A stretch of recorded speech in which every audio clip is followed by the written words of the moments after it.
دعائیں اللہ تعالیٰ کی اتنی بڑی پلاننگ ہیں کہ انسان اگر غور کرنے لگ جائے تو عقل دنگ رہ جائے گی۔ قرآن پاک میں اللہ تعالیٰ فرماتا ہے، اور ہمارے پروردگار نے کہا ہے کہ تم مجھ سے دعا کرو، میں تمہاری دعا قبول کروں گا۔ جو لوگ میری عبادت سے تکبر کرتے ہیں عنقریب جہنم میں ذلیل ہو کر داخل ہوں گے۔ کتنی ہمت دینے والی آیت ہے، اور اندازہ ہوتا ہے کہ اللہ تعالیٰ کو دعائیں کتنی زیادہ محبوب ہوتی ہیں، اور جو اللہ کی عبادت سے دور ہو جاتا ہے تو رب ناراضگی کا اظہار کرتا ہے۔ اللہ کو دعائیں اتنی محبوب ہوتی ہیں کہ باقاعدہ اس نے بندے کے لیے پلاننگ کی ہے، مگر انسان کو یقین زیادہ تب ہوتا ہے جب وہ معجزوں کو اپنی آنکھوں سے دیکھتا ہے، اپنے کانوں سے سنتا ہے کہ اللہ کس کس کو کیسے لے کر چل رہا ہے۔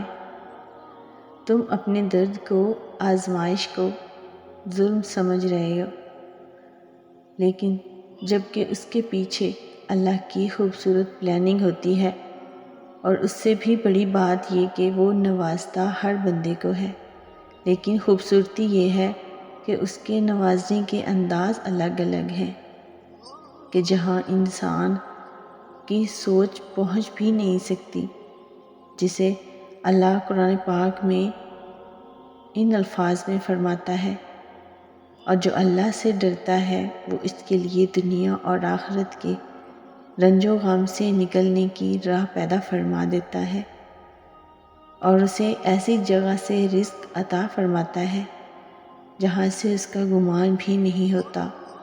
اور جو شخص اللہ پر توکل کرتا ہے تو اللہ اس کے لیے کافی ہے۔ بے شک اللہ اپنا کام پورا کر لینے والا ہے۔ بے شک اللہ نے ہر شے کے لیے اندازہ مقرر فرما رکھا ہے، تو جو آپ کی دعا ہے وہ وقت آنے پر ظاہر کر دے گا، آپ کی شے آپ تک پہنچا دے گا۔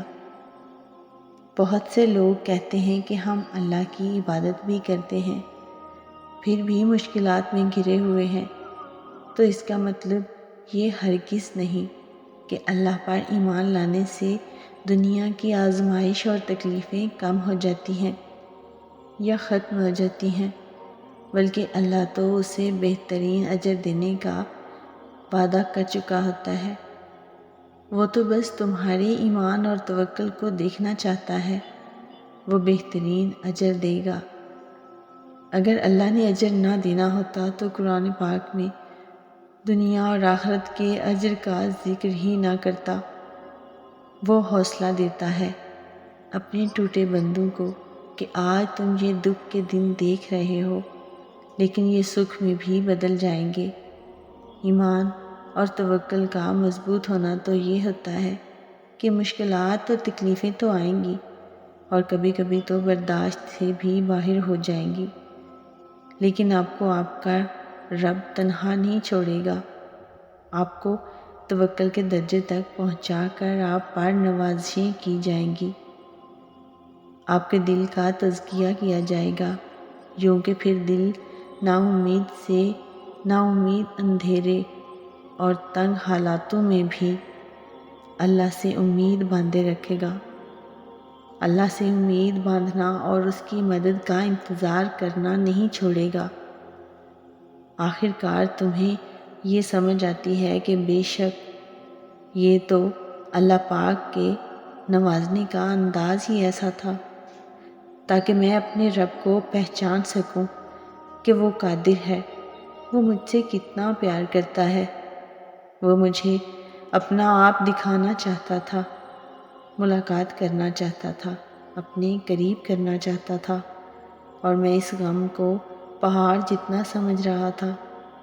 اللہ پاک جو ہم سے دعائیں کرواتا ہے یہ کچھ بھی نہیں ہے، پوری اللہ تعالیٰ کی پلاننگ ہے، اور اللہ نے آگے چل کر وہ پوری کرنی ہوتی ہے۔